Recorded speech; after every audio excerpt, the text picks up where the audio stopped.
Serge Gagnoa. Chers collègues, le service public en tant que vecteur de l'intérêt général s'est toujours adapté aux évolutions de notre société, qu'elles soient économiques, culturelles, sociales ou technologiques. Ce projet d'avis montre comment inscrire les transformations liées au numérique dans cette volonté de servir l'utilité commune, évoquée dans l'article 1er de la Déclaration de 1789. Pour le groupe EFO, le numérique présente des enjeux considérables et sa place va sans cesse augmenter, aussi bien dans le monde du travail que dans la vie de tous les jours. Il ouvre de réelles perspectives de développement.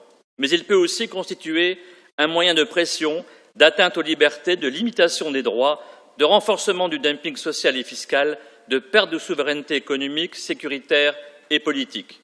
Il peut également renforcer les inégalités et laisser sur le bord de la route toutes les personnes qui ne peuvent pas ou qui ne souhaitent pas utiliser ces technologies. Le service public doit donc intégrer ces deux facettes du numérique en explorant et en développant toutes les opportunités qu'il permet tout en veillant à ce qu'aucun citoyen ne soit laissé à l'écart.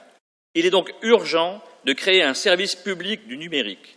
Pour le groupe EFO, c'est uniquement dans le cadre de ce service public que l'État, garant de l'intérêt général, peut se donner les moyens et les outils pour garantir une réelle égalité d'accès au numérique et répondre aux besoins des citoyens avec la même qualité de service sur l'ensemble du territoire. Il est également important de prendre conscience de l'enjeu que présentent les données numériques, qui doivent être protégées du monopole d'une poignée de multinationales ne cherchant que leur valorisation commerciale aux dépens de toute autre utilité personnelle ou collective. Une réelle politique publique du numérique pour mettre en place les instruments nécessaires et veiller au respect des principes républicains de liberté, d'égalité, de fraternité est donc indispensable.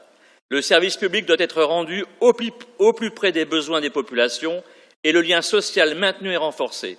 Le numérique ne doit pas servir d'alibi pour réduire le maillage des services publics de pleine compétence et leur présence physique dans les territoires. Le groupe EFO rappelle l'importance des préconisations en faveur de la définition d'actions de services publics non numérisables ou encore de l'importance de développer une démarche d'acculturation au numérique pour en faciliter l'usage par les personnes qui en sont éloignées. Le groupe EFO soutient que les services publics doivent aussi permettre à leurs agents de développer la maîtrise du numérique dans le cadre de vrais programmes de formation.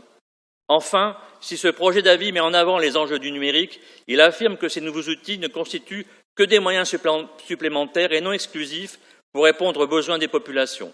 Le groupe EFO votera ce projet d'avis et félicite les rapporteurs, l'équipe administrative et l'ensemble de la section pour la qualité de leur travail. Merci.